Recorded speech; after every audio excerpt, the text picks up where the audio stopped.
Incapacitated but still willing to govern, Algerian President Abdelaziz Bouteflika has ended months of speculation, announcing he will run for a fourth term. But what is the real state of his health? And what does the ongoing uncertainty mean for Algeria? This is Inside Story.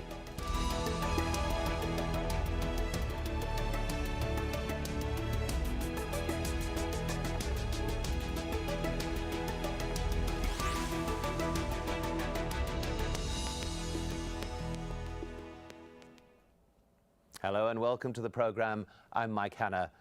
Abdelaziz Bouteflika will run for re-election. This despite not publicly addressing Algerians for 3 years. The 76-year-old had a stroke last year, and critics say he is still too ill to govern. But Prime Minister Abdelmalek Sellal, who announced the candidacy, says Bouteflika is more than capable. Monsieur Abdelaziz Bouteflika, actuel président de la République, va se présenter aux élections présidentielles du 17 avril. Mr. Abdelaziz Bouteflika, President of Algeria, will stand as a candidate for the presidential elections of April 17th. He has enough time until the 3rd of March to provide the necessary legal documents and signatures. You have spoken about the condition of his health. I've already said clearly that he enjoys all his intellectual capacities. He has all the necessary experience to rule over the country. At the young age of 26, Bouteflika was the country's foreign minister, earning himself the title the dandy diplomat. But persistent allegations of corruption hindered his rise to a higher position. He had to wait 2 decades with 7 years in exile and a civil war before he became president. He was seen as protecting a largely secular political system. And in 1999, backed by the country's powerful military, he finally took office as Algeria's leader. Western powers credited Bouteflika for introducing political reform, but his domestic opponents accused him of failing to fulfill his promises.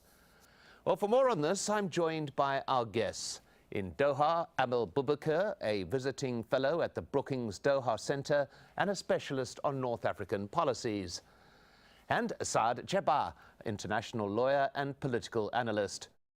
And joining us on the line from Algiers, Ismail Dabash, a professor of international relations at Algiers University and a former leading member of the National Liberation Front. Thank you all very much for joining us. Let's begin in Algiers with Ismail Dabash. What has been the reaction among Algerians to the news that the president will stand again?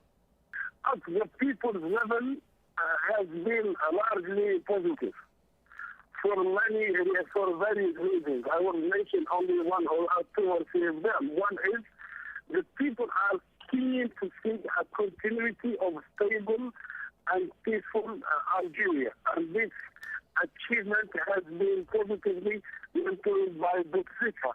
The other thing is social economy. I think Bouteflika has provided a social economy that covered 70% of the youth people, employment and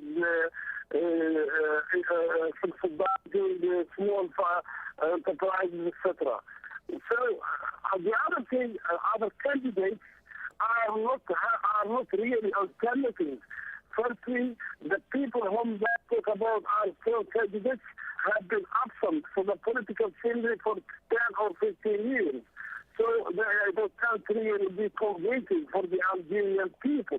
Well, we'll talk about the possible candidates in a moment, Ismail Dabash, if I may. But I want to pick up on the first part of your statement there and speak to Saad Jabbar here, the claim that the announcement means that the country will be more secure, feel more secure. Do you feel that this is the case? Well, totalitarian and dictatorial regimes, they always threaten that if they go, security will go. This is an old argument, and I don't believe that Ismail is correct to say that many people welcomed the announcement, not because Bouteflika is worse than the others. However, it shows that the regime was already a Sikh regime for 22 years. They were promising democracy, they were promising freedoms, they were promising everything, but all they did, they created a facade or appearances of democracy, yet the regime remains a totalitarian one. However, the problem now is, this is for the first time, for the last 22 years, where you have really an open split between the some factions of the regime and Bouteflika's clan. This is unheard of. It used to exist, but the regime always relied on a collective decisions regarding candidature. It's the regime which always, with that collectivity conclave, which always choose the president beforehand. They choose the candidate who should win, and they choose the candidates who should lose, and no one else could take part. So what is strange is that there is no factional, open factional fighting. However, it is a fighting before the old regime of collectivity of decision makers, military, intelligence, and some people who are linked to them, and another regime which is emerging through Bouteflika, who wanted to be not three-quarters of president, but he wanted to be a president with all the powers, not because he's going to create a civil state as it was claimed, but to create, and he might be civilian, but he will retain the same vessels of a totalitarian regime. So it's bad news for Algeria, it's good news for the people. This is the first time the people might have a chance to push both sides out of the political arena. Well, let me go to Amel Boubekeur with that particular point. Do you think that if indeed there are splits within the ruling powers in that society, that he is standing in an attempt to create unity to prevent these splits? Unity, certainly not, but consensus, yes, of course. And that's the exact challenge of that transition this time. I would say that what has helped the regime to survive in 1999 to organize a transition from the civil war, namely a transitional civilian presidential facade, it's now what threatens it. I mean, this hyper-presidency that has been built for the past 15 years now threatens the survival of the regime, because they have created their own obstacle, actually. I mean, how do you continue to rule over Algeria on the base of an hyper-presidential system without the hyper-president who is sick and who may not be able to bring his first mandate, or at least to finish it? So that's really the internal contradiction of the regime now. And there's also another important thing that the regime will have to keep in mind in organizing an acceptable transition for this fourth mandate, is that first, the transition should be acceptable to international partners, of course. So any kind of violence should be banned. But more importantly, it should create a new architecture that is being capable to redistribute power between the various clans while keeping control on the political, economic, security management of the country. And that's a complicated equation. Well, let's go to Ismail Dabash on these particular points. We've heard there the allegation that there are divisions within those who have been governing and ruling Algiers. Do you believe that there's any truth to that type of claim, that we are seeing public divisions now among those who are holding power? First, I would like to say that I'm talking as a professor who is an observer of the political field. Really, we have to see how the state of Algeria works.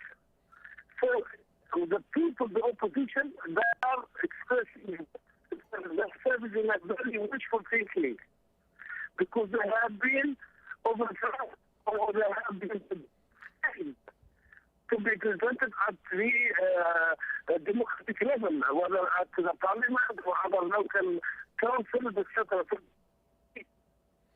Well, we seem to be losing that particular signal, but what we did hear there before we lost the telephone connection to Algiers, Saad Jabbar, was saying that you are not aware of the real feelings of the Algerian people, that there is, we heard the contention that his presence, that the president's decision to stand has been welcomed by the majority of the people there. Your view? Well, this is a problem. Ismail Dabash has been a member of the FLN, and he wished to become one of the leading politicians, but so far he failed. And he would like to say that, wouldn't he? I mean, we are living in a world. Algeria is going through a very, very critical stage because the regime maintained security so far, but we could see that split starting 2.5 years ago. The intelligence services at the highest level, they didn't want Bouteflika to stand the fourth term, even before when he fell ill, because they could see that there was a danger of his acts or a danger to the status quo ante. They wanted to retain the old regime, and Bouteflika's behavior, Bouteflika's way, Bouteflika's relations, and so on. He created some situations where he would mess it up for them, and they feared that that behavior might lead the people to go to the streets, and the army might not shoot at the crowds, and it will happen. Exactly what happened in Ukraine now, without a good parliament.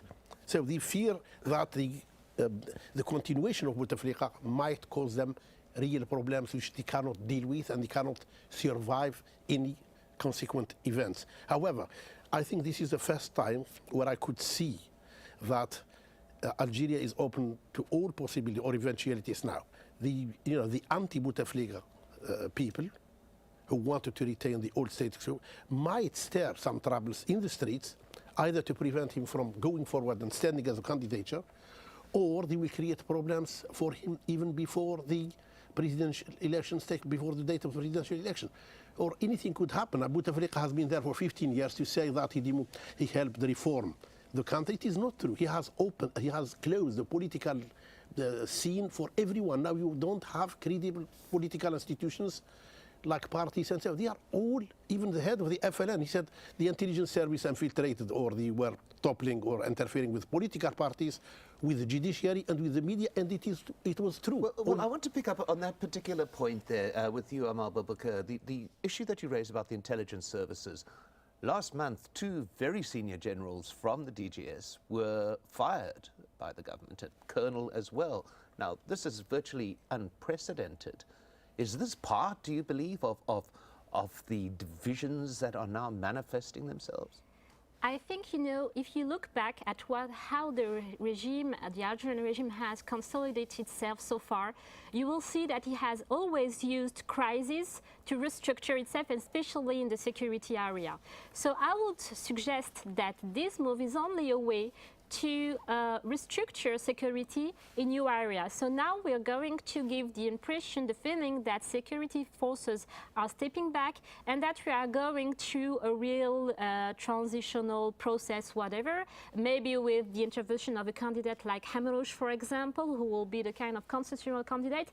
But I think it's not a problem. I mean, this crisis is not a problem. On the contrary, they always have used crisis to restructure themselves. If you think about what happened in '92, for example, they encouraged the FIS, the Islamic Salvation Front. They let him grow, and then they intervened, saying that they will be the only institution capable to maintain stability. And it's possible that they're going to do the same thing with Bouteflika. And this crisis really is not an obstacle for them, even with Bouteflika or without Bouteflika. And I would just like to comment on the real feelings of the Algerian people. Well, at least there are 2 things that do not work anymore towards Algerian people. The legitimacy of the Algerian regime does not work anymore towards Algerian people in 2 arenas. First, security. I mean, that's quite paradoxal. People have accepted to not display politics publicly or to take the streets, because it's forbidden still in Algeria, in the name of the consensus, in the name of not bringing fitna, in the name of not bringing chaos to the society.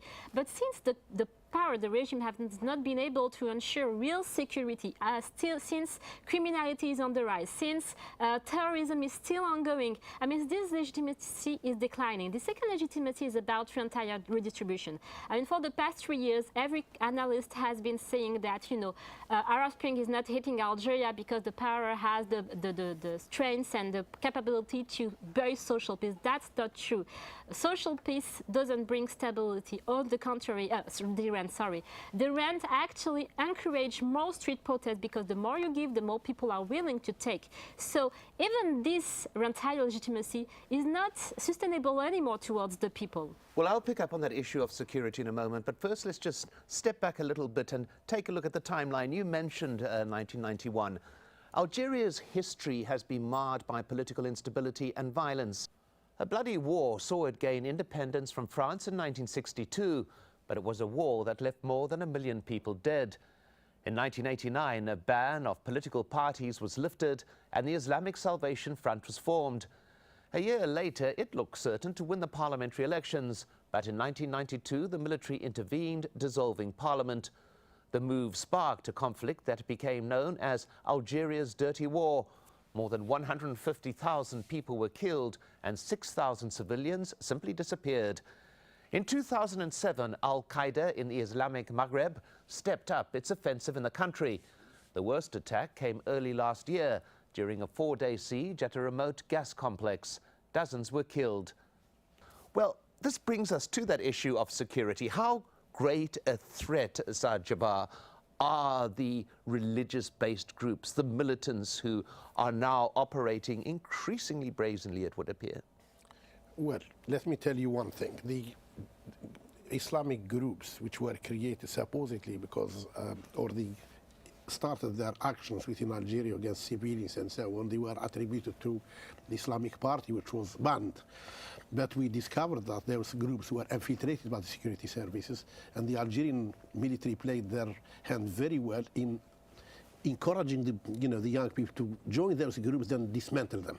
And they showed the outside world that they were fighting terrorism, therefore don't talk about dialogue with the political party or any other, in fact, politicians who wanted really Algeria to effect transition towards democracy. Are you saying that basically the militants were tarred, the political parties were tarred with the militants? So when you talk about now Al-Qaeda and so on, that was overplayed in many countries. We don't know the truth and how much Qaeda exists in the south of Algeria or even in the Sahel. Many people will tell you our generous and intelligence service know very well how to infiltrate those people and run them as well. So, I mean, if you talk to the French or others of the record, they will tell you that they have their own, not suspicions, but their own evidence. However, whenever there is violence, it helps only the regime to stay in power. This is the thing, you know.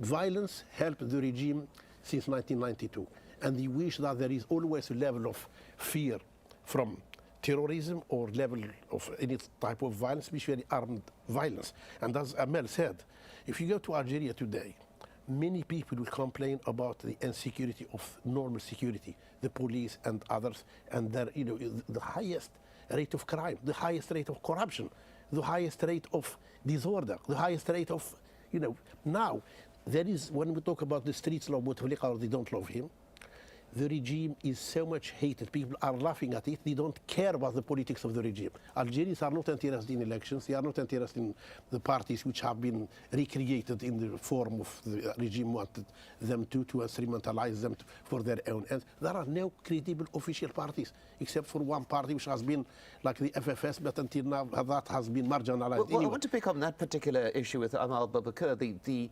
complete disarray of the opposition parties, or parties that describe themselves as the opposition parties. They got absolutely heavily defeated in the legislative and local elections back in 2012. There is no, it would appear, viable presidential candidate from the opposition. Is this, as Saad Jabbar is suggesting, part of a constant campaign by the regime, or is it a failure on the part of the political opposition?